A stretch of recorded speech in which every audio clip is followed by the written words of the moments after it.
Power. Why only some people have it. Jeffrey Pfeffer is a renowned professor of organizational behavior at Stanford University. He has served as a visiting professor at Harvard Business School and taught at UC Berkeley. He has conducted executive training programs in 28 countries and provided consulting services to numerous corporations and associations. Reading Power. You'll notice he presents numerous workplace cases involving prominent organizations like Nabisco, Universal Pictures, Ford, and The New Yorker. With his rich practical experience, he also authored the counterintuitive book, What You Know About Management Is Wrong. In Power, he immediately challenges our conventional understanding. Most people's views about power are incorrect. Acquiring power is a gradual process, developing from nothing into something. During this process, it can help ordinary people transform their environment. If you want to survive and thrive in the workplace, mastering power is essential. From your first day at work, you should consider the power dynamics. A study on heart disease mortality among British civil servants revealed that lower-ranking employees faced higher death risks.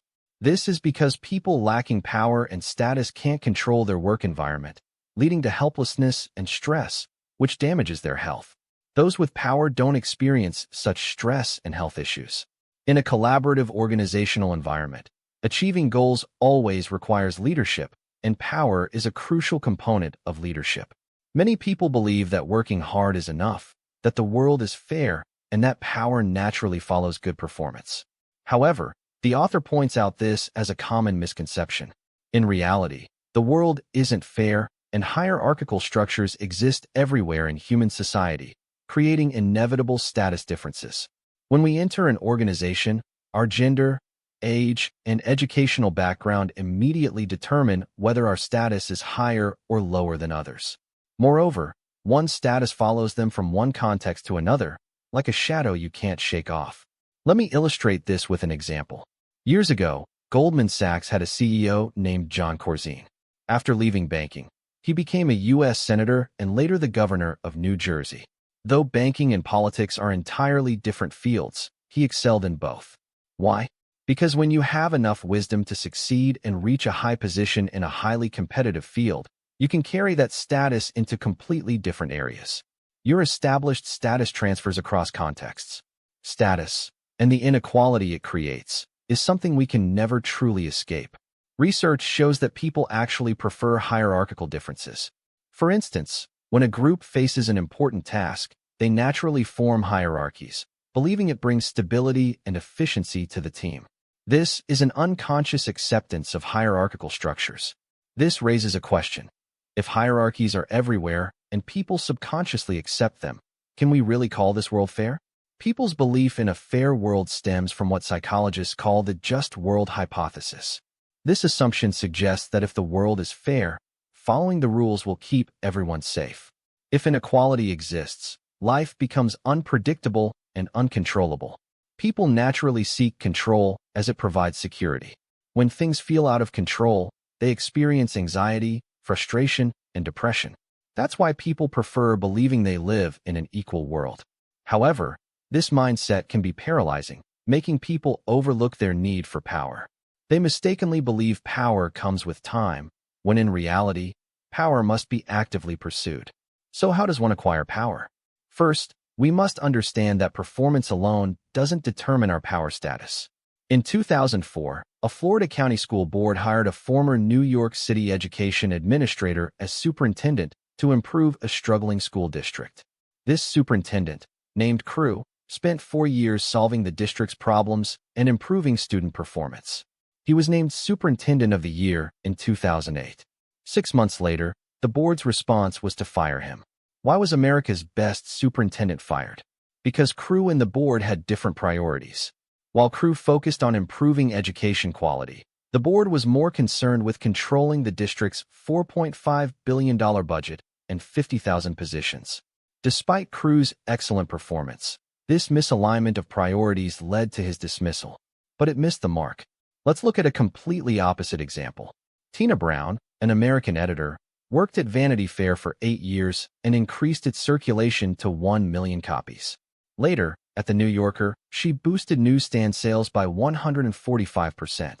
Interestingly, Brown's operational approach didn't generate profits for either magazine, yet this didn't prevent her from maintaining significant control. Looking at the bigger picture, Brown's performance wasn't particularly outstanding. While increased circulation brought attention to the magazines, it came at a hefty cost. However, performance has many aspects, and to Brown's superiors, visibility might have mattered more than profits. Brown delivered exactly what her boss considered important, thus earning trust from higher-ups. These examples teach us that only what the boss considers important determines our professional fate. Take Tom Cruise's case. Another reason for his dismissal was his unsubmissive attitude, which the board members disliked.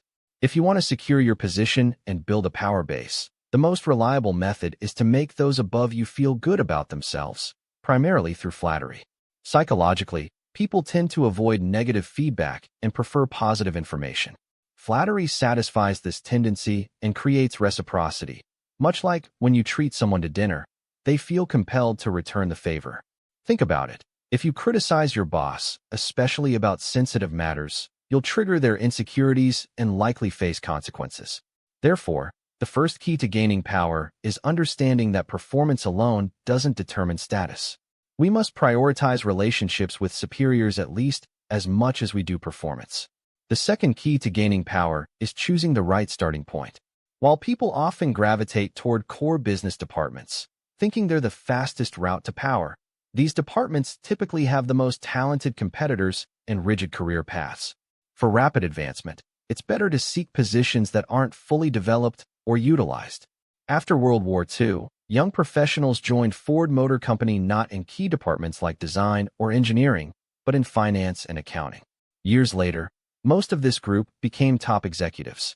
This happened because post-war Ford suffered from chaotic production, waste, and internal corruption. These new financial professionals, graduates from prestigious universities who had worked at the Pentagon during the war, brought strong analytical skills. They could use data to direct company spending and control waste and corruption. As the automotive industry entered a new innovation cycle, detailed improvements became crucial. Companies relied on data analysis to identify which specific areas needed enhancement. Consequently, these new data analysts gained increasing influence. Furthermore, when Ford became a public company, the finance professionals who excelled in financial language and resonated well with Wall Street's culture naturally gained control. These young professionals who joined Ford had bet on the future, and their gamble paid off. Of course, choosing an unexplored path involves risks. You can also choose to enter established fields if you're willing to face fiercer competition. In such cases, you can determine which departments hold power by observing certain details. For instance, you can look at salary levels across departments. Higher salaries often indicate greater power. You can also examine the composition of senior management and observe which departments are represented on the board, suggesting where the power lies. Perhaps the most interesting observation is the location and quality of office spaces. The closer an office is to the decision-makers, the more power it typically represents, as it allows for more frequent and convenient interaction. The condition of office decor can also indicate whether its occupant is rising or declining in influence. This brings us to the second key to gaining power: choosing the right starting point in your career. The third key is becoming the most noticeable person. While it's important to choose the right department and know where you're heading in an organization, what's more crucial is developing the ability and willingness to stand out.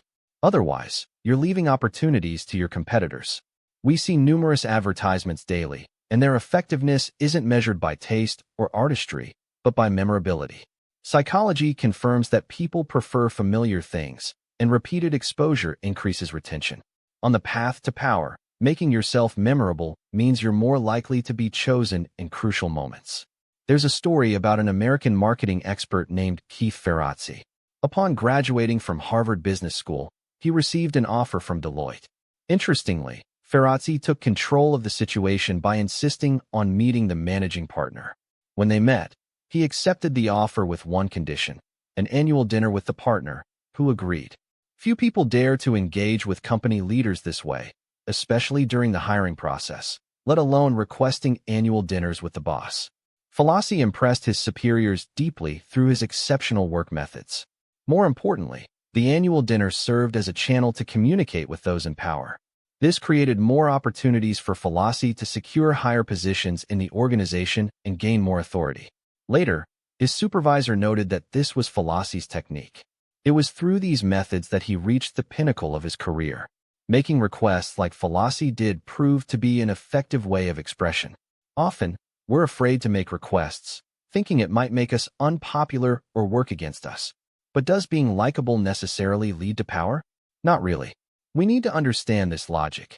Being likable doesn't guarantee power, but when you have power, people will like you. Though we should put quotation marks around that word like. Why is this certain? Scientific research shows that people's attitudes follow their behaviors. When people interact with powerful individuals out of necessity, they tend to develop increasing fondness for them over time. Former U.S. Secretary of State Condoleezza Rice once said that when you have power, others will join your side because they fear you, want to get close to you and your power, or at least establish some connection. Therefore, sometimes instead of trying to be liked, it's better to be feared. Centuries ago, Machiavelli expressed similar thoughts in The Prince. He stated that while it's ideal to be both feared and loved, if you must choose one, being feared is more effective for gaining and maintaining power. This is the third key to gaining power: become a notable figure, even if it means being feared. The fourth key is controlling resources. In any organization, power comes from controlling finances and personnel. When choosing positions, opt for roles that directly control more staff and larger budgets. The larger the scale of control, the more resources you command. Since resources bring power, actively seeking them becomes crucial. Some people have a natural talent for creating unique resources. In 1971, Klaus Schwab earned his doctorate from a Swiss university. Instead of following the traditional academic path, he chose a different route. He discovered that America's growing economy was attracting significant attention from European business leaders, who felt the need for a platform to conduct business and exchange ideas. This led him to organize a conference for business leaders, initially known as the European Management Forum. Over time, this forum grew in scale and eventually evolved into today's World Economic Forum. For Schwab, this forum became his unique and exclusive resource. As its founder, he gained a monopolistic advantage that others couldn't replicate. The fifth key to gaining power is mastering strong interpersonal relationships. These connections allow us to meet more people and increase opportunities. An effective network creates a positive cycle. It increases your visibility, which enhances your power and status. In turn, elevated power and status make maintaining relationships easier. Apple once had a vice president named Heidi Roizen, who had an interesting habit. After every vacation, she would write letters to her friends describing her experiences. While this might seem common, Roizen took it to an extraordinary level by sending over 700 such letters. Though they weren't handwritten but printed, even the printer was astonished. Their first reaction was, "Who could possibly have that many friends?" Roizen believed that anyone who could help her or might need her help would appreciate staying connected through such letters. This way, they would remember her and maintain a strong impression. 700 letters might seem like a lot, and you might think maintaining relationships requires enormous time investment. However, the author argues that relationships don't necessarily demand time and energy, but rather thoughtful planning. We need to cultivate relationships strategically. We can create a list of people we need to know and devise ways to connect with them. In the 1970s, sociologists proved through research that social connections were crucial in job hunting. The better one was at utilizing social relationships, the better jobs they found. Sociologists categorized connections into two types: strong ties, referring to close relationships with family and friends. Another type is weak ties, referring to casual acquaintances. While we might instinctively think strong ties are more important, weak ties actually play a more significant role in job hunting. This is because people with strong ties often move in the same circles and share similar information, whereas weak ties can introduce you to new circles, new people, and different information. Therefore, the optimal networking strategy is to connect with many people from different industries. Additionally, try to associate with high-status individuals, as these social connections are more beneficial for gaining power. This is the fifth key: mastering powerful relationships. Let's look at the sixth key to gaining power: learning to play a role. One secret of leadership is role-playing. The author frankly suggests that aspiring leaders must learn to act the part. Andy Grove, co-founder of Intel, was once asked at a Silicon Valley forum how he leads when uncertain about company trends. He responded, "Part of it is discipline, part of it is acting, and the acting becomes real." This might sound like the business elite is being deceptive, but the acting he refers to means projecting confidence and self-encouragement. Since emotions are contagious, others will become confident along with you. This proves highly effective for organizational development. It's a performance for both yourself and others. When playing a role, there's one particular emotion that helps win power: anger. When working with peers and trying to influence them, expressing anger can be effective. Research shows that people who express anger are often perceived as powerful and intelligent. Others typically attribute higher status to those who express anger. This is why the famous General Patton would practice frowning in front of the mirror. Let's review the key points for gaining power. First, understand that performance alone doesn't determine power status. Second, find the right career starting point. Third, become the most noticeable person. Fourth, possess resources.